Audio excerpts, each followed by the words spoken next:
the Levitical priests, indeed the whole tribe of Levi, are to have no allotment or inheritance with Israel.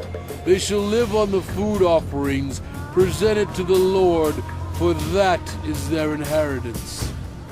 They shall have no inheritance among their fellow Israelites. The Lord is their inheritance, as he promised them. This is the share due the priest from the people who sacrifice a bull or a sheep, the shoulder, the jowls, and the internal organs. You are to give them the firstfruits of your grain, new wine and olive oil, and the first wool from the shearing of your sheep.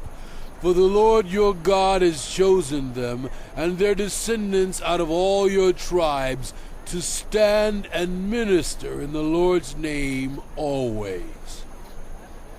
If a Levite moves from one of your towns anywhere in Israel where he is living, and comes in all earnestness to the place the Lord will choose, he may minister in the name of the Lord his God, like all other Levites who serve there in the presence of the Lord. He is to share equally in their benefits, even though he has received money from the sale of family possessions. When you enter the land the Lord your God is giving you, do not learn to imitate the detestable ways of the nations there.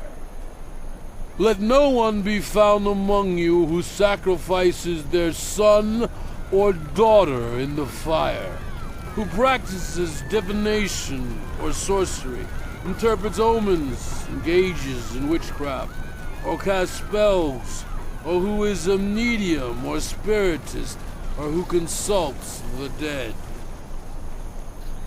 Anyone who does these things is detestable to the Lord.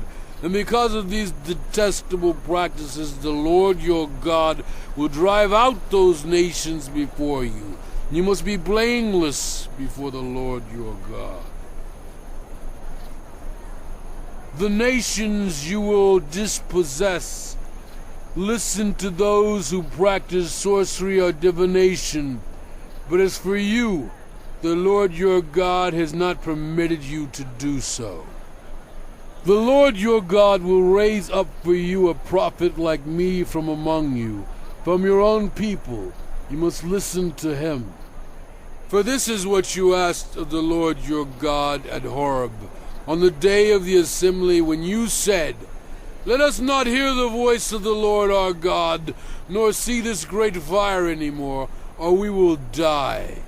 The Lord said to me, "What they say is good. I will raise up for them a prophet like you from among their people, and I will put my words in his mouth.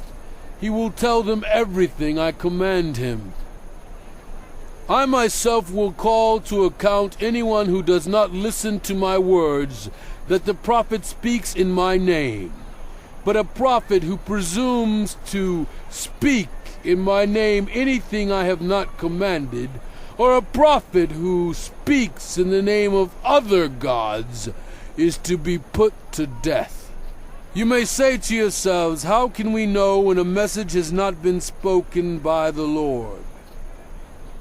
If what a prophet proclaims in the name of the Lord does not take place or come true, that is a message the Lord has not spoken. That prophet has spoken presumptuously. No one should be alarmed.